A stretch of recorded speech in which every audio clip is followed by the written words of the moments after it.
Serial ये रिश्ता क्या कहलाता है की कहानी में अब फोकस पूरी तरह से कार्तिक और सीरत पर जाएगा। ये रिश्ता क्या कहलाता है कि कहानी में अब सिर्फ और सिर्फ कार्तिक और सीरत को लेकर ही ट्विस्ट एंड टर्न्स लाए जाएंगे। इन्हीं सब के बीच कार्तिक के सारे सवालों का जवाब उसे देगी कीर्ति दीदी। जी हाँ, कार्तिक को समझ नहीं आएगा कि बार बार कायरव सीरत के पास क्यों जा रहा है।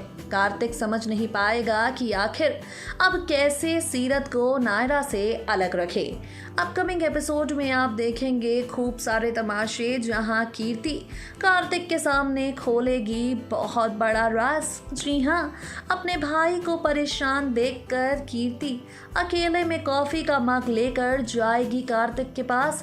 कार्तिक से पूछेगी, कार्तिक मैं तुम्हारी बड़ी बहन होने के साथ साथ एक बहुत अच्छी दोस्त भी हूँ, तो मेरे भाई मुझे बताओ तुम्हारे मन में चल क्या क्या रहा है। यहाँ कार्तिक सारी कंफ्यूजन तोते की तरह अपनी बहन को बताएगा और कीर्ति कार्तिक के सामने एक बहुत बड़ी सीक्रेटिव बात करेगी। जी हाँ, यहाँ पर आप देखेंगे कीर्ति दीदी बताएंगी कार्तिक को कि जिस रात नायरा की मौत हुई कार्तिक, उस रात नायरा तो इस दुनिया से चली गई, लेकिन इसका मतलब ये नहीं है कि तुम जियो ही ना। इसका मतलब ये बिल्कुल नहीं है कि तुम जीना ही छोड़ दो। नायरा तो इस दुनिया से जा चुकी है, लेकिन नायरा की यादें हैं और वो यादें दिल में हमेशा समेटे रखो।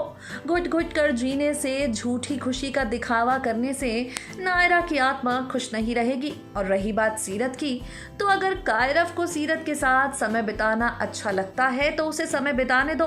सिर्फ इस बात का ध्यान रखो कि सीरत के चलते कायरव के मन में कोई उम्मीद ना जागे। अब कीर्ति दीदी की बात सुनने के बाद कार्तिक समझता है या नहीं?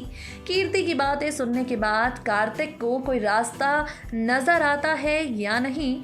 इन सब सवालों के जवाब ये रिश्ता क्या कहलाता है कि आगे आने वाले एपिसोड देखने के बाद ही मिल पाएंगे। नेक्स्ट 9 टीवी न्यूज़ की रिपोर्ट।